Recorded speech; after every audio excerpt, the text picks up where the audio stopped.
अस्सलाम वालेकुम, खुश आमदीद साडे चैनल मज़ेदार खाने इन पाकिस्तान च। अज तुहानूं असी बड़ी मज़ेदार जी आलू वाली पिंडी बनाना सिखावांगे।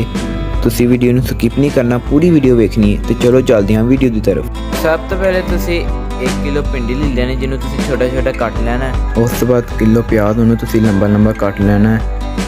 उस तो बाद आधा किलो आलूआं नूं तुसी चौरस शेप दे विच कट लेना है। उस तो बाद नमक हसबे जायका, 1 चम्मच लाल मिर्च, 1 चम्मच इमली, 1 चम्मच हल्दी ते आधी चम्मच कालियां मिर्चां, 3 तो 4 अदद हरियां मिर्चां ते 2 टमाटर कट लेने ने ते 1.5 प्याली घ्यो दी। सब तो पहले तुसी एक कढ़ाई दे विच घ्यो पा लेना ते उहनूं तुसी गर्म कर लेना है।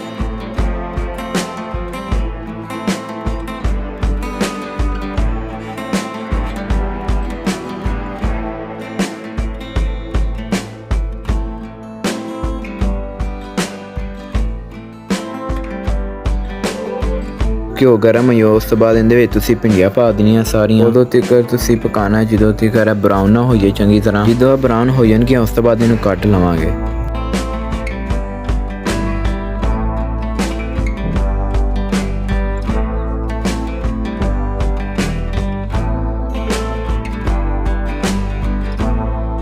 जी भिंडियां साड़ियां चंगी तरह ब्राउन हो गई तो हुण इहनूं असीं एक प्लेट दे विच कढ लवांगे।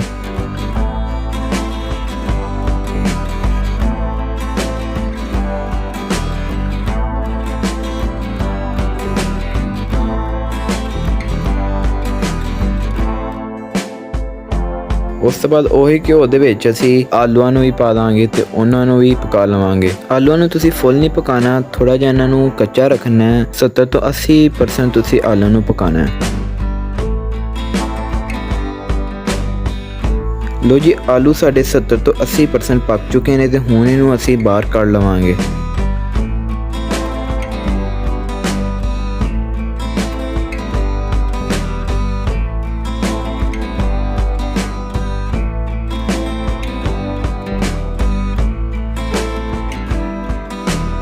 ਹੁਣ ਉਸੇ ਘਿਓ ਦੇ ਵਿੱਚ ਅਸੀਂ ਪਿਆਜ਼ ਪਾਵਾਂਗੇ ਤੇ ਇਹਨੂੰ ਚੰਗੀ ਤਰ੍ਹਾਂ ਮਿਕਸ ਕਰ ਦੇਵਾਂਗੇ।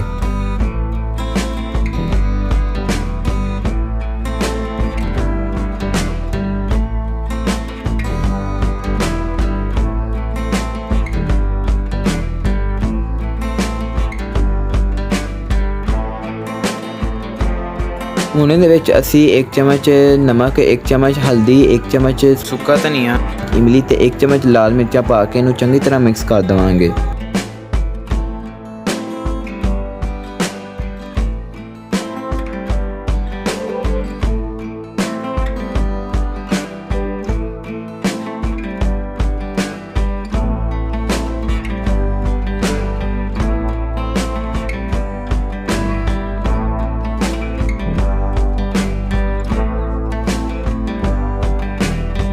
जो प्याज थोड़ा थोड़ा पकिए तो इहदे विच असीं भिंडी शामिल कर देवांगे।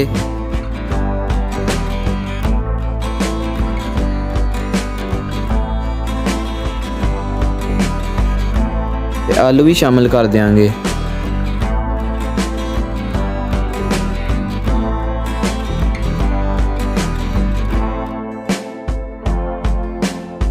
उस तो बाद हरियां मिर्चां ते टमाटर ऐड करन तो बाद इनू अद्धे घंटे वास्ते पकावांगे।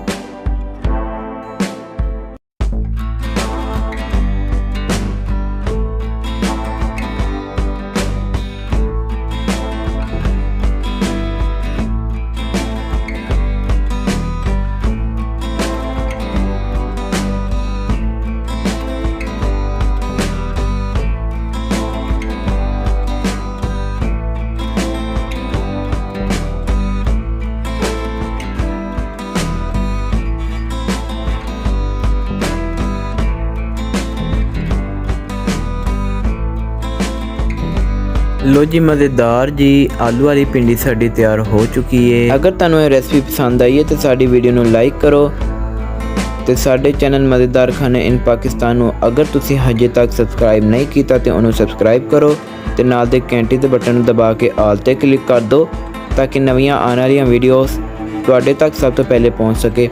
शुक्रिया।